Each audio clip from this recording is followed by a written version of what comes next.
Ladies and gentlemen, what is happening? My YouTube listeners, viewers. I am so excited to be here with you guys today. Now, unfortunately, I have got a lot to do outside of the house today, personal life, all the boring stuff, all the non-fantasy football stuff that we don't want to do. It's gross, but we got to do it. So unfortunately today I do have a shorter show and I'm going to be trying to steamroll through this stuff. I've had technical complications all morning. My phone, which is what I record from, that I put everything on, just every now and then decides I'm just going to cut off halfway through the feed. So unfortunately, due to that fact, while I was literally in the middle of my show at the 23-minute mark, and it cut off on me. And now I have to do everything in one take due to my technical restraints and everything. So sorry guys, bear with me, trying to get the updates here, trying to get the money so I can buy the equipment, do all the things, but I promise this show right here is my hobby, my passion project, and I want to make this as best as I can, but unfortunately life still happens, so I have to cram everything as I can into this show due to the fact that I'm very, very short on time today. So let us get right into it. Today is October 22nd, 2021. If you are new to the show, thank you guys so much for joining me. I am Nathan Passwell, your host on Fantasy Daily. Follow me on TikTok. I'm there on live every single night. I'll be on there tonight, even though I got stuff to do today. You can follow me on Instagram, Twitter, all that good stuff. Links in the description below. But it is 10/22/21. We're going to talk some news. We're going to talk the Thursday night review, which made me super sad, and the running backs to target rest of season, which is actually the viewer question from TikTok last night. One of the big questions that I got a lot last night. Well, what running back should I get? What running back should I get? What running back should I target? So we're going to talk about my favorite ones. All right. Let us get right into the news. As expected, Rob Gronkowski will not play this week. We expected that. Broken ribs are broken ribs. And even if you're Gronk, they don't need Gronk to win this game. So why waste him? You know what I mean? So in this game right here, I didn't expect Gronk to play. I don't expect him to play much going forward in the next couple of weeks. He doesn't really need to. Save him for the playoffs when you need him. Antonio Brown is also out in this game. Now, we talked about Antonio Brown in the week, said he had a sprained ankle. We got to keep an eye on that. You know, if they say he can play, we'll play him. But we got to keep an eye on that. Now he's out. So have to find a pivot for Antonio Brown. Mike Evans, Chris Godwin, though, fire them up. Going to be stars. Goddard is 100% playing. Now, I know we said on the show yesterday that I expect Dallas Goedert to play, but now it is official. He's 100% playing. He's passed protocols, and he will be out there. Tyreek Hill, back at practice. Good stuff like that, seeing that. That's what I'm going to save till last because it makes me sad. Paris Campbell is likely done for the season, so that is super unfortunate for Indianapolis. Michael Pittman needs to be rostered now that Paris Campbell is gone. But yeah, that's a big hit for Indianapolis. I know they were spreading it around everywhere, but still, Paris Campbell was one of the guys who was in there at all times. So. Alex Collins, questionable still. He did not practice yesterday. I bring this up because I got a lot of Alex Collins questions last night. Do I start this guy or Alex Collins? My answer is probably going to be whoever the other guy is, really, because I really don't want to start Alex Collins at all in this matchup. It is the Monday night game. He's banged up. Rashard Penny's back, so I really don't trust it, and I'd like to avoid this matchup altogether. Now, if you're in a situation where you're screwed and you have nothing and you want to grab Rashard Penny in hopes that Alex Collins doesn't play, I think Rashard Penny's a great start if Alex Collins doesn't play. But I really, really would rather not play either one of them. Latavius Murray is out, so he is definitely out for that game. Same situation. I would really not want to play Devontae Freeman or Le'Veon Bell. Tyson Williams would probably be activated for this game, but I really would rather not play either one of them. If you held a gun to my head and told me to pick one, it would probably be Devontae Freeman, but I wouldn't like it. I might tell you to pull the trigger. So, last piece of news. Oh my God. This one hurt me so bad this morning. I was laying in bed. I got up this morning, did some stuff, went and laid back down. As I'm looking at my phone, I see the update for Sterling Shepard. And I'm like, you have got to be kidding me. Sterling Shepard suffers a hamstring setback. A hamstring setback. Dude, that could be like a 5-week injury. It could be a 2-week injury. You have no clue what happens. This is devastating news for me this morning just because I was so high on Sterling Shepard. it's like once or twice a year, a wide receiver will come along, be somebody super under the radar, and return wide receiver 1, wide receiver 2 value for you. And it was Sterling Shepard. So this is devastating. Me personally, if I have Sterling Shepard, I really don't want to drop him. I want to hang on with him. If you're in roster hell, sorry, sit down. If you're in roster hell, I could understand dropping Sterling Shepard, but I really would rather not do that. So Sterling Shepard, likely to not play in this game. I almost expect him not to play in this game. Makes me super sad, but is what it is. You got to roll with it. So I really would rather not. If you have an IR spot that's free, get him into that IR spot and hang on to him. I really don't want to drop Sterling Shepard. Moving on, Thursday Night Football. This one made me sad.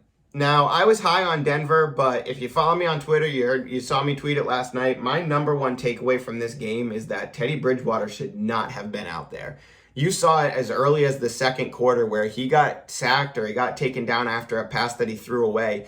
And when he got up, he was favoring that foot hard. So whatever they shot him up with, whatever pain reliever the substance that he went out there with at the beginning of the game, he had already been through it by the second quarter. He was already feeling the pain by the second quarter. So the injury to me looked worse than it needed to be. So he gets a longer break now. Do they have a bye week next week? No, but they do get the extra couple days playing on the Thursday game. So they get the longer break. Me personally, I'm not taking much away from this game as far as negative implications for the Denver side of the ball. I still want Fant. I still want Sutton. Tim Patrick, if you picked him up and he was on your bench, and you were like, all right, I'm going to drop him to pick up this guy for the weekend, that I can understand, but I'd still like to keep Tim Patrick on my team if I'm wide receiver needy. Now, if you picked him up for the bye week and he's just in there for the bye week, then you can drop him next week. I get it, but I'd really rather not. I'd rather drop somebody else. I think Tim Patrick has value until Jerry Jeudy comes back. So I don't want to drop Tim Patrick, but I do think that there's select instances where you can drop him, and I would be okay with that. Teddy Bridgewater, disappointing. It's the foot, man. I'm gonna toss this game out. He had that one bad throw at the beginning, but he had 12 points in this game. He had 15 points in this game. He didn't destroy your team. But it wasn't great. He should not have been out there. He looked way better in the second half. The team looked way better in the second half. So Sutton shows up a little bit for you. I'm going to keep him rolling. Fant disappoints, but he doesn't sink you, especially in a thin tight end class on a week like this where there's so many bye weeks. You should be okay. So I wouldn't panic off of the backs of the games that you saw last night. Usually in your leagues on normal weeks where everybody's playing, you see the 170 weeks, the 180 weeks, stuff like that. But this week, I think you're going to see a lot more 140s, 150s, 130s, stuff like that. There's a lot of big heavy hitters missing. So I do think it's going to be more low scoring than you're used to seeing in your full point PPR leagues. But you're probably going to be playing against somebody who has some lower scoring players. So don't panic if you play Tim Patrick. Don't panic if you play Teddy Bridgewater. You're going to be fine. And you're getting those W's because you turn into Fantasy Daily. Sutton, Fant, Tim Patrick, I get it. Teddy Bridgewater. Let's move on to the Cleveland side of the ball. Case Keenum looked great. And I mean, he didn't look great as far as like elite, but he's not turning over the ball. He was giving the ball where it needed to be. He was running the offense. They had certain design plays. Like they game planned this game very well. Like Cleveland game planned Denver. Awesome. So nice to see Cleveland play like this without Baker Mayfield in there. But I don't know. I'm not going to take Case Keenum going forward. I'm never going to play Case Keenum, even depending on the matchup. But D'Ernest Johnson, I think he's going to be the waiver darling of the year for me. Like if it's not for me because I didn't need to play him anywhere. But for those out there who had like some major running backs on bye weeks and you're like really needing a win or something like that, to grab D'Ernest Johnson and him put up a game like that, that's awesome. So I think you can hang on to him for a couple more weeks, depending on how the situation develops with the running backs in Cleveland. So pretty cool, man. Awesome to see D'Ernest Johnson in a game like that. Odell Beckham does what Odell Beckham does. You need to drop him. I think that Jarvis Landry, he's going to keep getting integrated in. So even though he's only scored 9 points, he had the most targets and he had 5 receptions. So keep Jarvis Landry out there. Demetric Felton, if you played him, you're not really that disappointed. He only scored 6.4, but you weren't expecting anything crazy anyway. Austin Hooper, David Njoku, they fit that role that just what we thought, where we don't really want to play him and they can be either one every single week. So Don't really want to play him, but they had a 6 blah blah blah whatever. If you played Austin Hooper, you're probably not disappointed this morning. That's what you expected. So like I said, Cleveland looked pretty good last night. Nice to see that game planning, and they should not have rolled Teddy Bridgewater out there. You already have no quarterbacks, so why do that to yourself? All right, so we're already 10 minutes in. We're rolling. Viewer question of the day, which is actually just a question that I got off of TikTok quite a bit, where everybody was asking me what to do with running backs. So let us get into it. And I'm still going to be on live tonight. So if you guys want to check me out on TikTok, follow me on TikTok. I'll be on there to answer live questions. And if you guys have questions, YouTube's really the best place to get me with questions. When I'm on TikTok, I'm getting a million questions fired at me at once. I can't even keep up with the scroll as much as I try to. So YouTube's the best place to reach me if you guys need to have a pressing question. And I plan on working on a lot of things in the background here. Like I do a lot of work on the main show, but I'm also trying to get my own little website set up, my own little, I have my own rankings and everything, and I've tried to find ways to integrate them into websites to have you guys find an easier way to go get them. I've thought about putting it on Patreon, but I really want to try to avoid sending you guys to 70 different places to find, the Fantasy Daily, content. So really doing my best to try to get everything in one place, and obviously a website's probably the best place to do that. So I'm working on a lot of things in the background.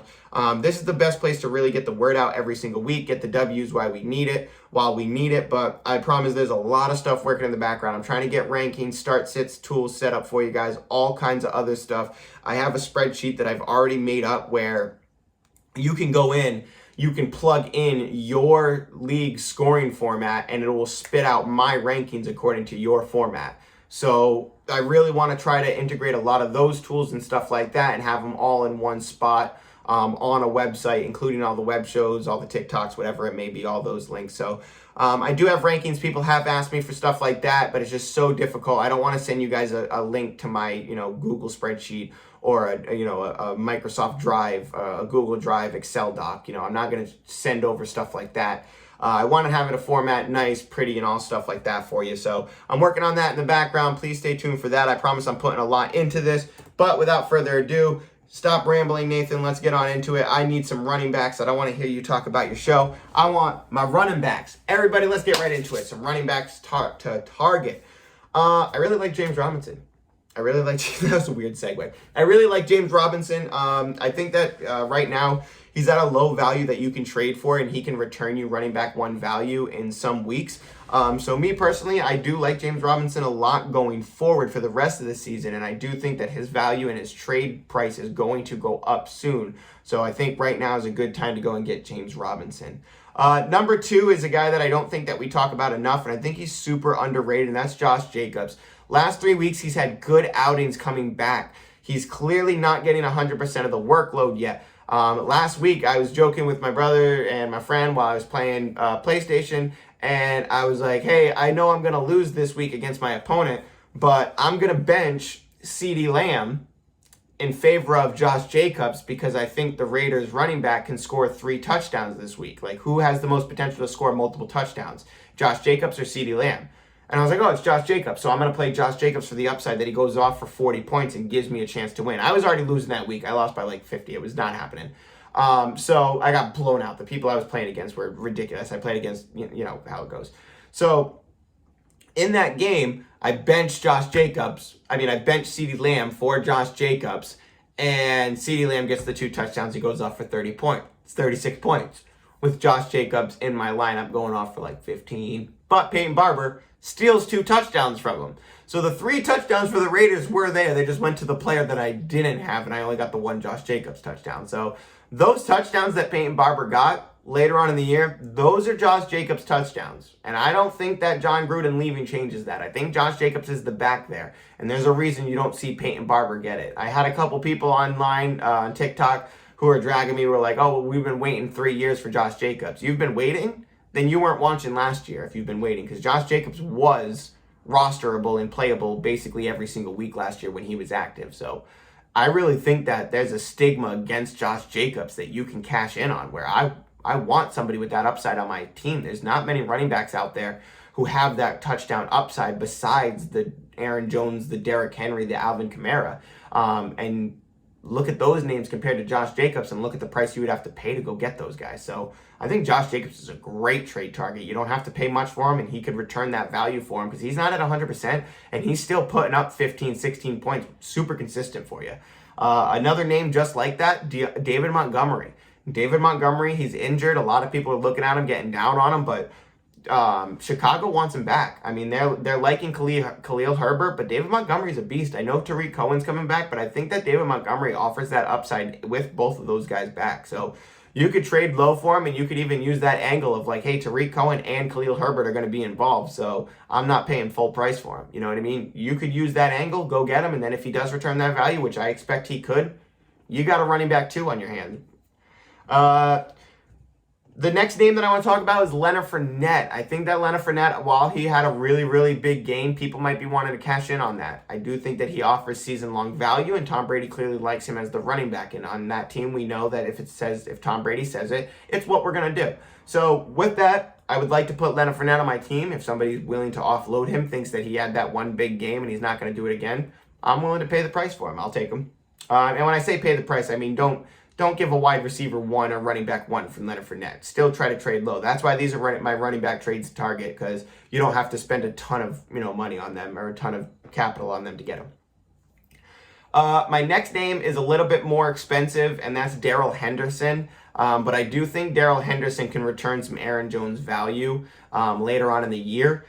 There's one league where I have Darrell Henderson and Aaron Jones, and I'm not moving them. I'm super stoked to have them because I feel like I have 2 touchdown machines, 2 volume machines. So if Darrell Henderson is out there where anybody's kind of trying to shop him and move him around, I'm definitely willing to do that. Chris Carson, he's another injured name that I want to talk about, but I do feel like he's easily the best back on that team now. Chris Carson is kind of injury prone. I will give Chris Carson that label of like, hey man, it's every year. So Chris Carson, I definitely would go trade for due to the price. So if you have to make some moves or something like that, I think he's a good trade target for that. But keep in mind that he is injury prone, and I'm not paying up a ton to get him. I think he's a running back 2 when he's involved, but I don't know when he's going to be involved. And if there's 10 more weeks left of the season, I wouldn't be surprised if he plays 5 of them. You know what I mean? So that's kind of where I am at. But when Chris Carson's active, I really, really want to start Chris Carson. So that's why I put him on this list as well. The next name I want to talk about is a name that I've actually condemned quite a bit. And I'm still condemning him. And the reason I'm condemning him is because I think that a lot of people are in the same boat as me, where I don't want this guy on my team. I want to offload him to a running back needy team who needs some upside. I don't want Clyde Edwards-Helaire on my team because, now I'm not even saying I'm going to trade Clyde Edwards-Helaire to get a running back, involved that I want. No, I'm going to put him in a trade and I'm just going to give him to somebody who needs a running back upside. I don't want him. So with that thought process, if you're somebody who's running back needy, you might be able to go get the Clyde Edwards-Helaire from the manager of Clyde Edwards-Helaire for next to nothing for a waiver pickup. You know what I mean? Because they might just be at the point where they're like, I've already found a replacement. I'm done with this guy. I highly doubt there's many teams out there who are begging for Clyde Edwards-Helaire to come back. You know what I mean? You probably already found a replacement, whether it be Darrell Williams or whatever. You're still playing the waiver wire every single week. So they might be willing to give you him. And when you get Clyde Edwards-Helaire, as much as I don't want him on my team, he's still kind of steady at 7 to 10 points and has upside to score a touchdown and give you 18. So I think you could do worse than Clyde Edwards-Helaire, and he's probably a super cheap option with a good amount of upside and, a reliable 7-point floor, which is gross to me. I don't want that on my team, but it's a little bit of consistency, you know what I mean? You can trust him for that. So if you put him in there on a flex, you know what to expect and how to set the rest of your lineup based on that. So I really don't like Clyde Edwards-Helaire, but I think you can't ignore the fact that he's super affordable right now and could still return that value more than anybody, more than a lot of waiver wire guys can. Let's see. James Robinson, Josh Jacobs, Leonard Fournette, Clyde Edwards-Helaire, Darrell Henderson, Chris Carson, David Montgomery. I'm going to sneeze. Bananas. All right, Chuba Hubbard, moving on. Chuba Hubbard, a great name that I think we need to trade for. I like Chuba Hubbard a lot, and I think right now we're at a point where everybody's like, oh, Christian McCaffrey's going to be coming back soon. You think week 10 or so, or week 8 it says, but I doubt that. It's going to be week 9, week 10 maybe. So I think Chuba Hubbard could be a good target in the next couple of weeks where this is CMC. Now, I'm a Christian McCaffrey manager in one of my leagues. I have Chuba Hubbard. I'm keeping him. I'm not moving either one of them. Even when Christian McCaffrey comes back, I'm keeping them both. If you want Christian McCaffrey, you have to lock yourself to Chuba Hubbard. So if you're the Christian McCaffrey manager and you don't have Chuba Hubbard yet, shame on you. You have to go trade for him, whatever it may be. Well, not necessarily. If you're good at running back, that's different. But if you're desperate at running back because of CMC, then you need to go get Chuba Hubbard. So me personally, I have Christian McCaffrey. If Chuba Hubbard is in, if Christian McCaffrey is out, I'm playing Chuba Hubbard. I'm just flipping him until the end of the season. I'm not dropping either one of them. But with that being said, is if Christian McCaffrey starts coming back, some people might have that perspective of, okay, we can drop Chuba Hubbard or something like that, and that's a mistake. Or they might be like, okay, well, now he doesn't have as much value. You can trade for him that week or something like that. Might be able to do it now. And I think that Chuba Hubbard does have value. You might see him have a little bit of value even when Christian McCaffrey's in and they're trying to limit him throughout the games. If he doesn't get a full snap share, Chuba Hubbard might still have a little bit of value. It's not going to be 10-point value. It's going to be like 5-point value. But he's still going to have a little bit of value there. So I think that Chuba Hubbard is especially a good target just because this is who CMC is now. We have 10 games left of the season. He's going to miss 2 more. That's 8 games potential for the season. He might play 4 of those. So hopefully the 4 that you need, obviously, but that's why you keep Chuba Hubbard. DeAndre Swift. I think that's a name that kind of fell under the surface the last couple of weeks. So DeAndre Swift, steady Freddy. I really like DeAndre Swift. I'd go out there and get him. Antonio Gibson. A lot of people this week super tilty on Antonio Gibson. That's why I saved him to the end of the list. I had on my Wednesday show, I think it was my low-key start show, I did a whole 5-minute spiel about Antonio Gibson, a whole 5-minute spiel about Christian McCaffrey. So if you guys want to hear my thoughts on those, check out those shows. But with Antonio Gibson, I would like to trade for Antonio Gibson. I know the trade, the injury concern, everybody worried about it now. I'm pretty sure that Antonio Gibson is playing this week, though, because... yeah, I just got the update. Antonio Gibson said to be fine this week. So J.D. McKissic, you can still roll out J.D. McKissic, though, because even if Antonio Gibson's in, I doubt he's at 100% snap count. He's probably going to be at a 70 at best. So I still think you can start J.D. McKissic on bye week from hell. Don't, obviously you were looking for a bigger upside if Gibson was out, but keep Gibson, keep McKissic, and I think that if you can trade for Gibson, I definitely would, depending on what you can get away from. This last one is another one that I don't like, but I do like it this week. I didn't mean to wink at you guys. This one I don't like that much, but at the same time, I have to attack the matchups and I have to be vigilant. You got to adapt or die. It's James Conner. I think James Conner is like a guy that you could get for absolute pennies. And Chase Edmonds seems to have a lingering shoulder injury. Now, I still do really like Chase Edmonds. I like both of them in this matchup this week. I really, really like both Chase Edmonds and James Conner this week, but there's a chance that Chase Edmonds doesn't play with that shoulder injury. So if he doesn't, James Conner is going to go off. So I'm pretty sure that I actually have James Conner and Chase Edmonds back-to-back in my rankings right now. So I really like James Conner this week. I like Chase Edmonds this week, but if Chase Edmonds does sit out, he could be limited. James Conner is probably going to be the workhorse in this game. Very cheap option, and if Chase Edmonds misses multiple games, James Conner is going to be super valuable, and you don't really have to pay next to anything for him, so keep that in mind.